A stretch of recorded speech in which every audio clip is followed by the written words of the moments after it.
tried to kill me. No. Let her go. Let her go.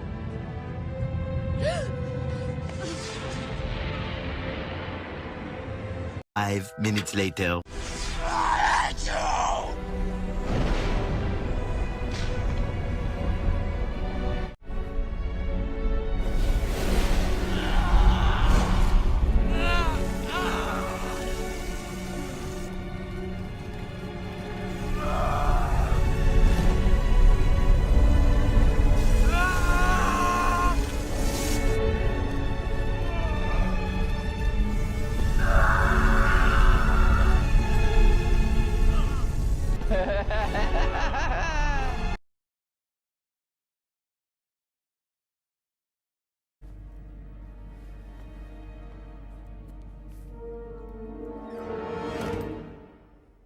Why hello there, ladies and gentlemen, and welcome to this response to the Cosmonaut Friday Hour.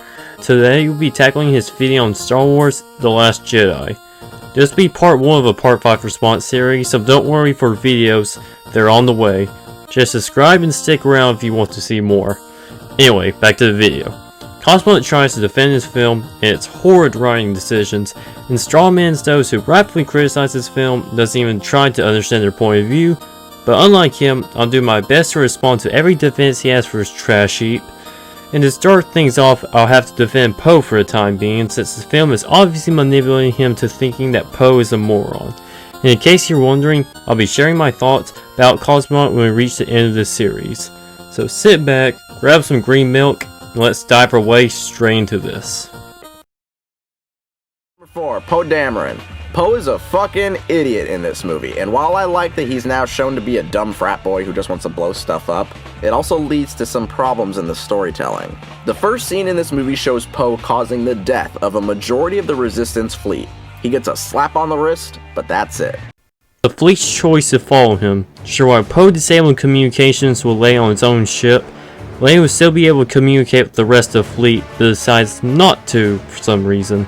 It was the fleet's choice to follow Poe, so it was their choice to make, and they made it. The reason they lost to bombers is because they were so piss poorly designed. Incredible they survived any other mission before. They literally had everything going for them to succeed. Poe had already destroyed all the turrets defending the Dreadnought. Bombers had to escort X-Wings and A-Wings to protect them. Target had a very exploitable weak spot that when hit, destroyed the entire cruiser. They were also dealing with incompetent enemies. The other 3 Star Destroyers about just stood where they were at, didn't even bother to try to stop the attack. It wasn't until Poe blew up all but one of the turrets that they bothered to dispatch TIE fighters, even though the Dreadnought sent in the TIEs, while the other 3 Star Destroyers didn't even send the dozens, not hundreds of their own fighters. Dreadnought was fairly poorly designed as well. The ship had only 26-point defense turrets, which is very underarmed for its size. Despite supposedly being anti-aircraft cannons, they're unable to hit Poe because he's too small and too close at range, despite that taking down their fighters is their speciality. This ship is too small and too close range. We need to scramble out fighters. 5 bloody minutes ago. There's a very obvious weak spot when exploited took out the entire vessel. The bridge of the ship is very large and exposed with no defenses, also making another high value and vulnerable target. The main ventral cannons are very exposed and take a significant amount of time to aim and recharge, giving the Resistance enough time to perform the attack run on the Dreadnought.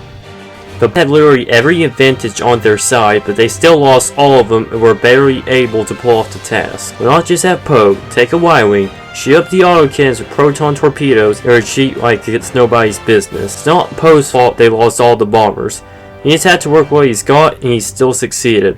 The bombers themselves are just so poorly designed, they are basically death traps for the crew inside them. The bombers are painfully slow. To give credence to this, the bombing scene starts at the 8-minute mark of the film, and at the 11-minute and 10-second mark, Paige Tico's bomber blew up the Dreadnought. That's a total of 3 minutes and 10 seconds. There's no reason for bombers to be this slow, especially for a small hit-run faction like the Resistance. The bombers' armors and shields are extremely weak. First bomber to go down only took a handful of shots from a handful of TIEs before it died. 3 bombers died just by one getting hit by half a TIE fighter. 3 other bombers were destroyed off screen, but it's safe to assume they all died because of mere TIE fighters because of their piss poor armor and shielding. The bombers have to be just above the target in at close range. Because of this, the last bomber was destroyed because of a massive explosion from the 1,000 or so bombers it carries. Also, since the bombs drop so slowly, a stray blaster shot to one can start a chain reaction that will destroy the ship. The bombers are very large and they have a huge target profile that is easy to hit. But the bombers wasn't Poe's fault.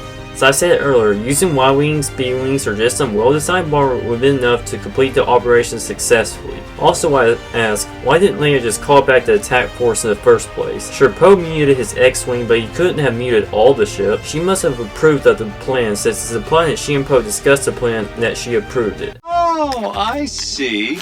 So it's your fault. No, it wasn't me. It wasn't. First rule of leadership. Everything is your fault.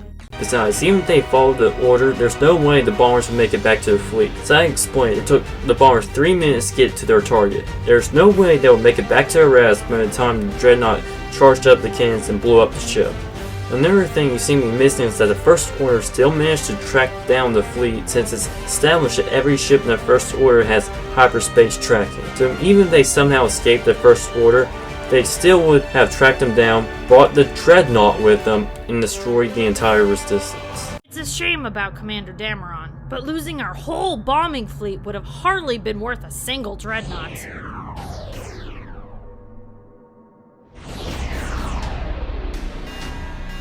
I stand corrected. Then he pulls a fucking space mutiny and tries to take over the fleet for himself. Then he gets another slap on the wrist, and that's it. Other characters even consider him a hero, and they comment on how they like him and his tenacity. But as someone watching this movie waiting for a character to be punished for their horrible deeds, it's a little unsatisfying. He is taught that running in guns blazing and dying as a martyr is not always a good plan. Meaning he was trying to take the fleet for himself, he was trying to save it. It's made clear that he's only trying to protect the resistance and save everyone's lives. One ship and you've told us nothing. Tell us that we have a plan. However, we also have the story of Laura Dern's character, and it's kind of annoying. Laura Dern doesn't tell anyone on her crew her plan for their survival. That's pretty stupid. So admit that Holdo not telling the plan was stupid, but you still think Poe is an idiot for mutiny. If the commanding officer is not telling the basic plan for survival, the crew has every right to rebel against the commander's incompetence. Huh. Wait a minute. What's this? Keep your subordinates informed? Boy, that sounds like a good idea. I just want to know what's going on. Of course you do.